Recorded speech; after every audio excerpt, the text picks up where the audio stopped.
Have a vision. Think big.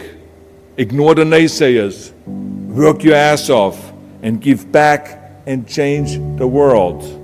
Because if not us, who? If not now, when? What is the secret to success? And the long version is that I actually always had 5 rules. And everything that I did, I always used those 5 rules. And those 5 rules helped me to become successful in various different areas. And I believe that those rules can be applied to almost anyone and everyone. You don't need to be a bodybuilding champion. You don't need to want to be a governor of California or to be an action hero or anything like that.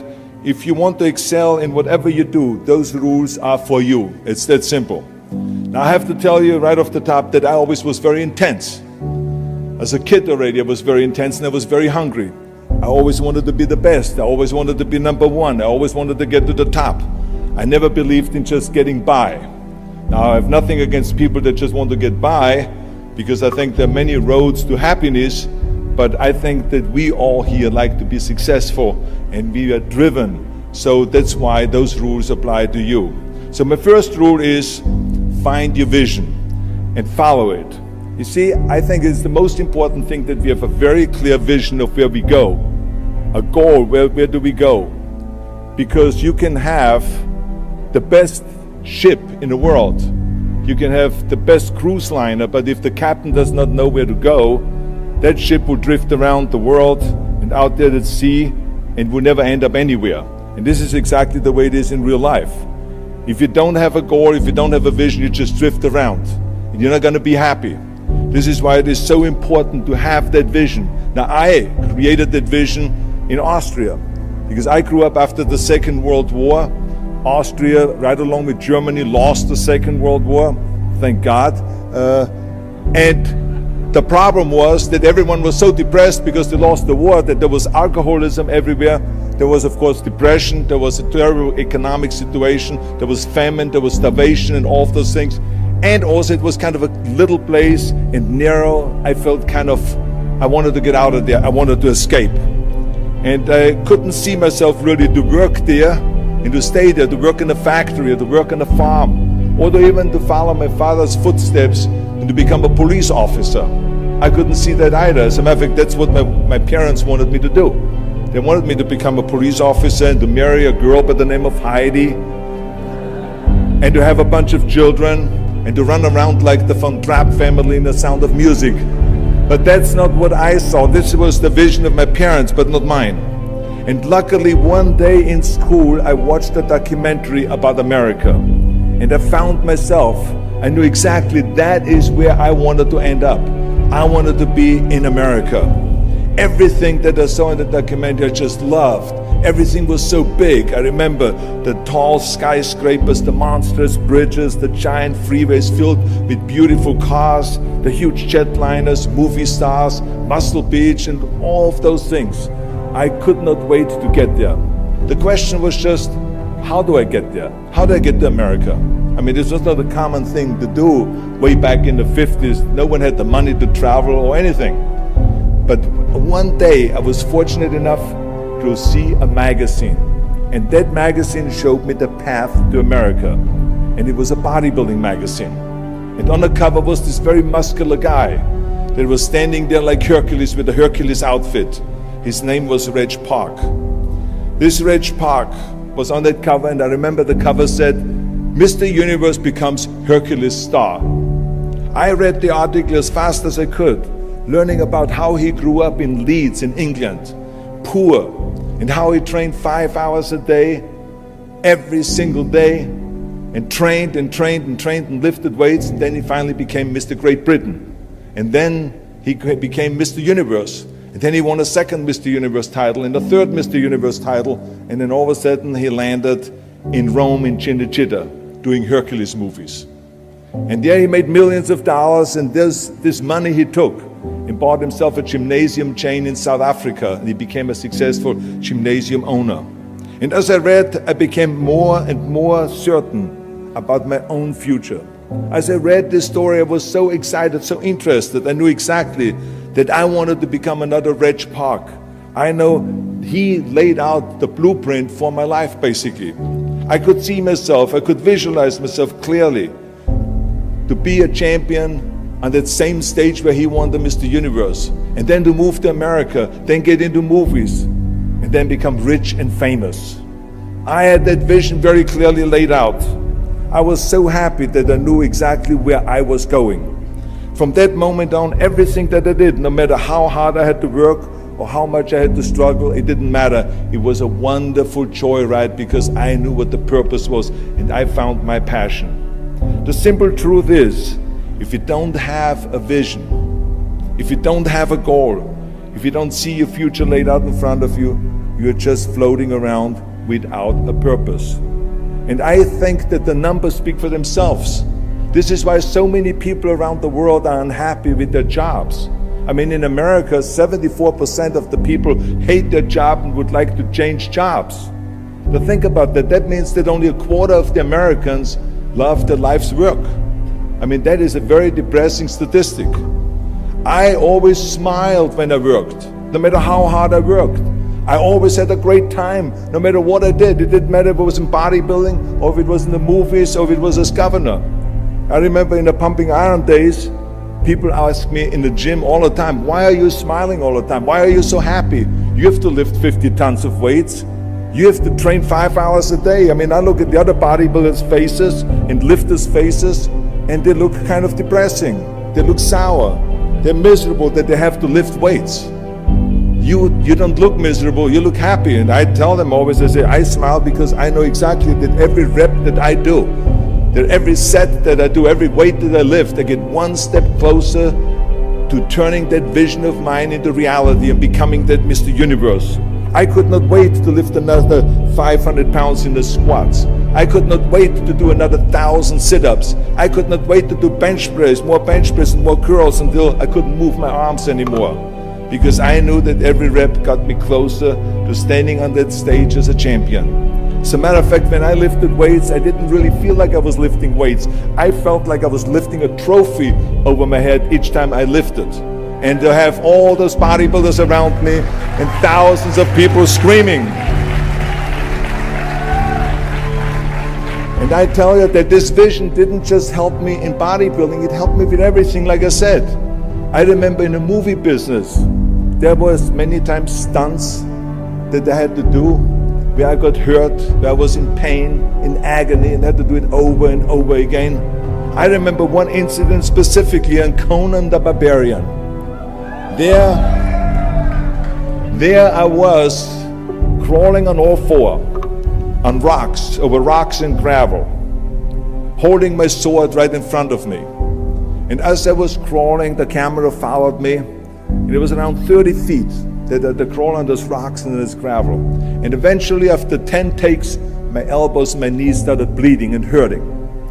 And the director came to me sheepishly and said to me, he says, do you mind if we do another take? I need a close-up of you. And I said to him, no, I don't mind at all. I said, go and do as many takes as you want. He says, no, I don't want to do that because I know you're in pain, you're bleeding. I said, no, I don't feel any pain. I said, the only thing I see is the finished scene. I see the finished scene of me crawling on all four with my sword in the front, crawling up and sneaking up behind Thulsa Doom, the main villain of the Conan movie that killed my parents, and rising up behind him and cutting his head off. That's what I see. Remember, crush your enemies, see them driven before you, and hear the lamentation of their women. So this is why, because I visualized that scene, this is why I did not feel that pain. I did not care if I was bleeding on my knees, because I know that pain is temporary, but the film is permanent. And I explained that to the director, so this is why I try to tell you, always discover your vision, and the rest will follow. Now my second rule is never ever think small. If you're going to accomplish anything, you have to think big. You have to go and shoot for the stars. The biggest challenge most people have is because they think small. And the reason why people think small and why they choose small little goals is because they're afraid to fail. They know that if you shoot for a big goal, then the chances of failing are very high. And they're afraid of failing. It's one of the most common things why people are frozen and why they can't make a move in life, because they're scared of failing.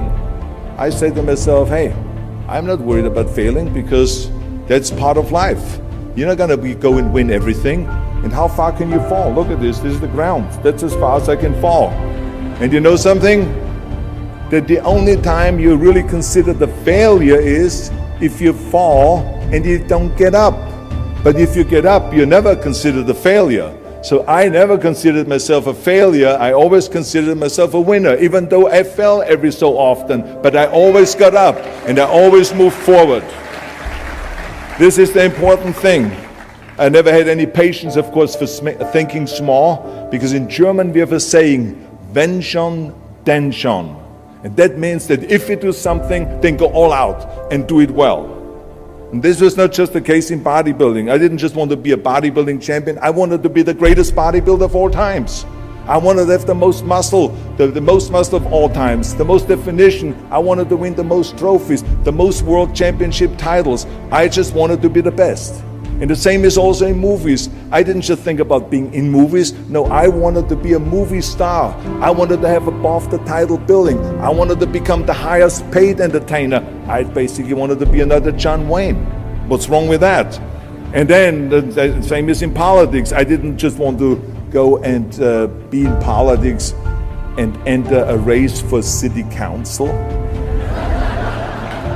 I mean, let's be honest, does that sound right, Schwarzenegger? City council? No, come on. Not even Schwarzenegger and mayor, no. It had to be Schwarzenegger running for governor, but not just any governor, but governor of the greatest state in the United States, of California. That was the important thing. I give you an example of thinking big. When I became governor, I wanted to rebuild California's ancient infrastructure. You see, America has been living off infrastructure that was built in the 50s and 60s, and it drives me absolutely insane that America hasn't started rebuilding that infrastructure.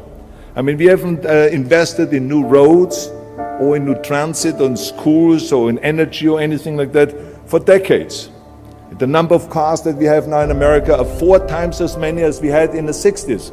So therefore, we should be having 4 times as many freeways, 4 times as many tunnels, 4 times as many bridges and all this. But we don't. So this is why I wanted to get our act together and do the upgrading, at least in California. So when I talk about infrastructure, I didn't really want to just fix roads and fix and close some holes on the roads. I wanted to build massive freeways on top of freeways. I wanted to build the first high-speed rail in the United States. I wanted to build more bridges and more tunnels, more on-ramps and off-ramps. I wanted to see literally cranes everywhere. Well, there was no excuse for Californians to get stuck in traffic, and there was no excuse really to send your kids in overcrowded classrooms in schools, and there was also no excuse that Los Angeles has a 100-year-old sewage system. That's shitty, I think. At first, of course, some of the legislators looked at me like I was absolutely insane when I told them this vision. They were willing to spend maybe $5 billion, which of course is petty cash in compared to what my vision was. But so some politicians, of course, had a hard time to see the big picture because they didn't really ever travel outside California. So they haven't really seen big infrastructure. They haven't really seen big infrastructure all over the United States, or maybe in Asia, in China, or in Korea, or in Brazil, or in European countries, or here in Australia maybe.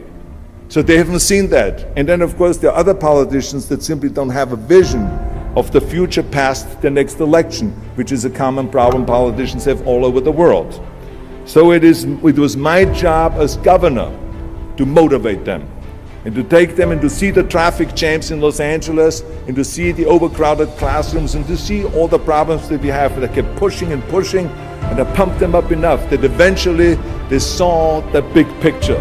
And eventually Democrats and Republicans came together, and we invested $60 billion to rebuild California's infrastructure, the biggest investment of our state in 50 years. So that's what we did because we had a big vision, and everyone bought in on this big vision. So remember, never think small, think big. My third rule is ignore the naysayers. I think it is natural that when you have a big vision and big dreams and you have big goals, that people are going to say around you, I don't think it can be done. I think it's impossible, or no. I tell you, I heard this all the time, but I want to tell you, don't ever let them stop you from dreaming and from shooting for the big goal. Because eliminate just simply those words, no, impossible, and it can't be done. I mean, in each one of my careers, when someone said it's impossible, I heard it's possible. When someone said it can't be done, I heard it can be done. And when someone said no, then I heard loud and clear, yes. So this is what I believed in. I am a big believer of what Nelson Mandela said. He said it always seems to be impossible and still someone does it. And that's exactly what it is. And I wanted to be that one that does it. I wanted to break the new records, and I wanted to do something that no one else has ever done. So I think that's what you need to do. Don't ever be worried about that someone hasn't done it. Just think about how many times my career would have stopped. My career would have ended if I would have listened to the naysayers. I mean, it started right away when I was 15 years old and I became a bodybuilder. Right after the top, when I said, I want to be a world champion in bodybuilding, I want to be Mr. Universe. They immediately said, are you crazy? You're in Austria. In Austria, you can become a ski champion or a bicycle champion or something like that, but bodybuilding is an American sport. Forget about it, that's nuts. Then when I wanted to move to America, they said again, it's impossible. You will never be able to do that. You have no money, you're all by yourself. And then when I wanted to go into show business, after I won 13 world championship titles in bodybuilding, I said, I want to be like Reg Park. I want to be a Hercules. I want to get into movies. Well, I tell you, when I met those agents and managers and studio executives, their reaction was, oh, Arnold, that is so funny. You want to be what, a leading man? Oh, come on. I mean, look, first of all, let's start with your body. Look at your body. I mean, you're overdeveloped. You're gigantic. You're like a monster. Are you kidding me? Do you know what the new thing, the new trend is? It's little guys like Dustin Hoffman, Al Pacino, Woody Allen. Those are the new sex symbols. Don't you get it? And then your accent, oh, it gives me the chills just listening to your German bullshit. Come on now. I mean, oh God, I mean, it's like, it's scary when you talk. It's unbelievable. I mean, have you ever, Arnold, I mean, this year, have you ever seen an international movie star with a German accent? It doesn't happen. Forget about that. And then your name, what is it, Schnitzel or something like that? Yeah, I can see that name already up there on the billboard. Yes, and people are going to storm the theater and the movie houses because Schwarzenegger is starring in the movie. Oh yeah, I can see that already. So that's what they said. They said to me, it says, look, forget about it. You're a nice guy. I mean, you're a bodybuilding champion. Why don't you open a gymnasium or a health food store or something like that? We can help you with that. And then we get you on the side some little parts, like maybe playing a bouncer. I mean, with your body, perfect. Or maybe a wrestler. I have a good idea with your accent, a Nazi officer. Now that's really great for you. I call my buddies over at Hogan's Heroes. I mean, they would probably use someone like you. So that's what they said. Imagine that. Everywhere I turned, they said, no, it won't happen, it's not going to happen, and forget about it. Luckily, I did not listen. I did not listen because I knew if I worked hard enough and if I worked as hard as I did in bodybuilding, 5-6 hours a day, that I will make it, that I could prove them wrong. And I started working very hard. I started taking acting classes, English classes, speech classes, dialogue classes, even accent removal classes. I ran around all day saying lines like, a fine wine grows on a vine. Because you see, we Austrians and Germans have a difficult time with the V and with the W and with the F, we get it all mixed up. So it was a fine wine grows on a vine. Or the sink is made out of zinc. And all those kind of lines. I said, over and over, and you know something? All of a sudden, I got a little break. In the early 70s, I remember All of a sudden, I got a TV show, a little part, then another little part. And then all of a sudden, I got a phone call from Lucille Ball to be in her special Happy Anniversary and Goodbye, which was with Art Carney. I had this 6-minute scene as an Italian masseur. Now, most people don't know the difference between an Italian accent and the German accent, so I got away with my German accent. But I played this Italian masseur, and I was so delighted. And then right after that, I got a guest starring role in Streets of San Francisco with Michael Douglas and Carl Malden, and then Pumping On and Stay Hungry. And then, of course, I landed the big role of as Conan the Barbarian. So finally, I got the big break.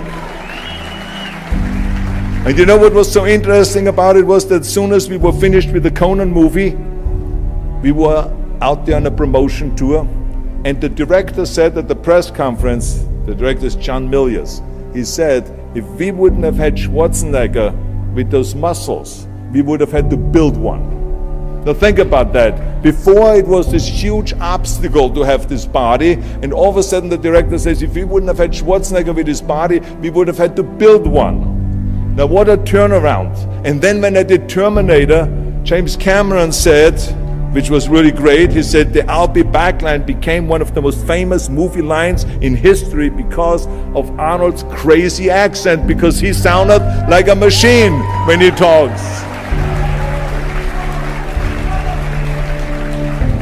So as you see, everything that the naysayers said was a liability became an asset. And the same was also in my political career. When I ran for governor, they immediately said, I shouldn't do it, it is a big mistake, it won't happen, I will lose, and all of those kind of things, and the rest, of course, is history. The bottom line is, if I would have listened to the naysayers, my career would have ended when I was 15 years old. I would be still yodeling in Austria, in the Alps, and I would not be talking here today to you. And the reason why I'm here today and talking to you is because I did not listen to you can't, or it's impossible, or no. So I just recommend to you very strongly, ignore the naysayers.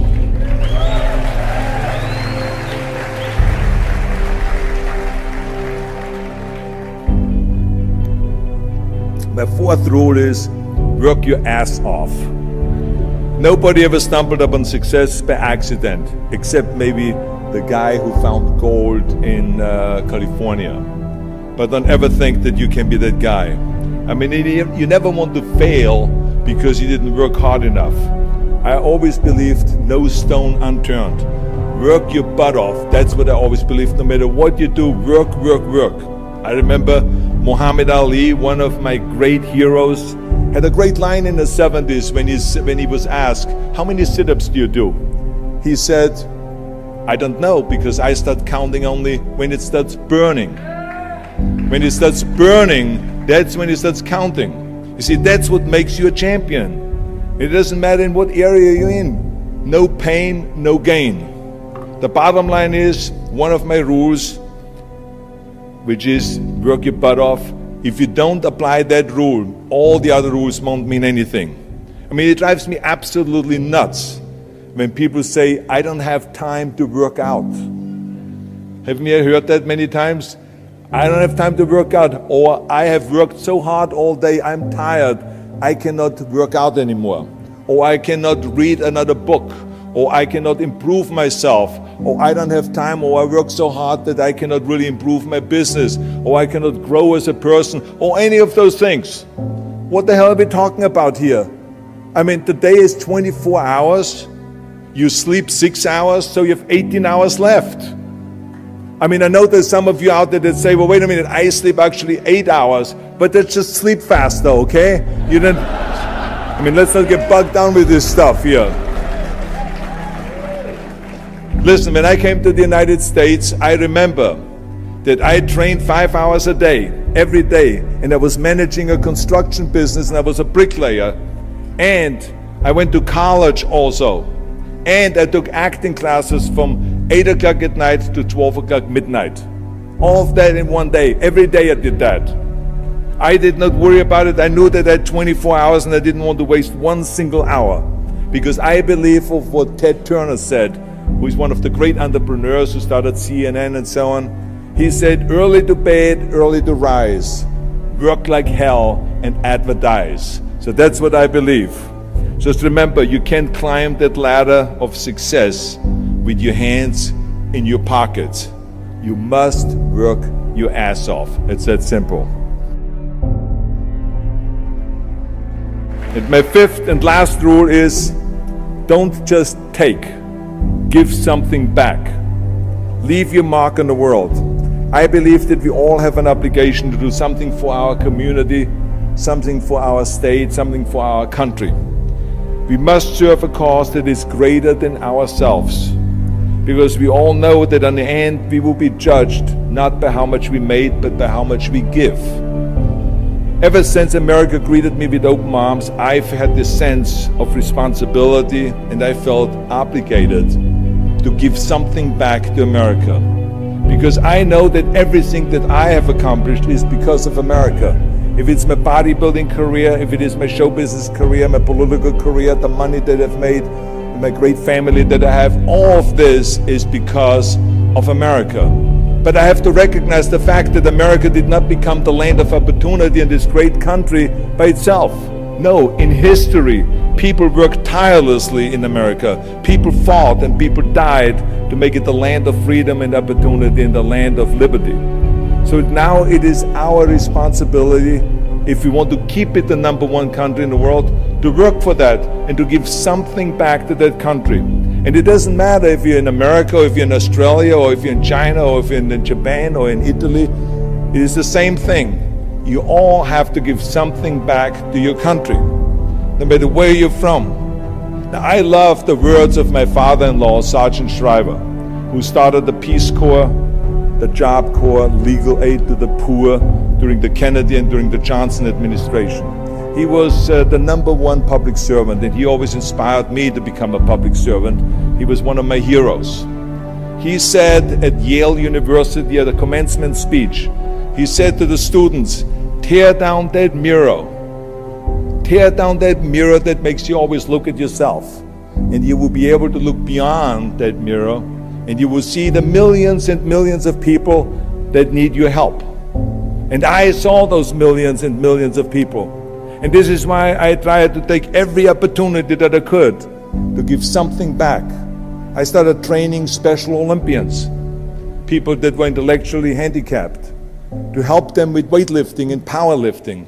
I became the international powerlifting coach and the torchbearer for Special Olympics. Then later on, I joined the Simon Wiesenthal Center to fight prejudice, so we don't have the things happening again as we had during the Second World War, during the Nazi Reich. And I joined also the President's Council on Fitness. I became the chairman under President Bush from 1990 to 1993. To be the chairman and to promote health and fitness in all 50 states. I traveled all 50 states. I started after-school programs for the most vulnerable children, for inner-city children, to make them be able to say no to drugs, no to gangs, and no to violence, and to say yes to education and yes to life. And every single time I reached out and I gave something back, I felt fantastic. Nothing made me happier. I would rather play chess with an 8-year-old kid in an after-school program, or play golf, a round of golf with a Special Olympian, than go down another red carpet of a movie premiere. And I have nothing against movies, but to give something back to me is more important than just to think about myself. Eventually, the joy of giving back was so great that I decided to become a public servant full-time and to turn my back, actually, and walk away from my career as an actor. After I finished promoting Terminator 3, I jumped into the race, into the governor's race in California, and I ran for governor. And even though my friends advised me not to do that, they said, "Are you crazy, Arnold? Don't you understand that you would lose now this $20, $30 million a movie that you're getting paid? And they will only pay you $178,000 as governor a year?" Well, I didn't care, because I knew that all the money that I've made and to be in that position in the first place to make this money is because of America. It was time to give something back. So I became governor, and I didn't even take the $178,000. I gave it back to the taxpayers because it was petty cash. It's the last thing I needed. And I can tell you that those 7 years were the most exciting and the most rewarding and the most gratifying years of my life. To work all day long, to solve problems and to serve the people was absolutely heaven. It was the best job I've ever had. But I also knew that eventually it's going to come to an end. And after 2 terms, it did come to an end. But when it came to an end, the one thing that didn't come to an end and was not finished was my desire to be a public servant and to serve the people. And this is why I continued to work for Special Olympics. That's why I continued to work on fighting my fitness crusade and traveling around the world to promote health and fitness. And this is why I continue to support after-school programs, and we even started the Schwarzenegger Institute at the University of Southern California to continue to inspire students and leaders around the world to find solutions to complicated issues and to give back and to make the world a better place. So thank you. But I tell you that I was very fortunate that I had great heroes. I had great heroes that I could look up to, and I mentioned 2 of them, Muhammad Ali and Sergeant Shriver, my father-in-law. But there's other great heroes like Gorbachev, Reagan, Mandela, great leaders like Mother Teresa, Chancellor Kohl, and Churchill, and the list goes on and on. I mean, those people had such an impact on the world. Single-handedly, they've changed the world. I mean, if you think about just Gorbachev, I mean, this man, every time I meet him, I'm in awe. I mean, he grew up under communism and he rose from the bottom of the ranks straight up to the top.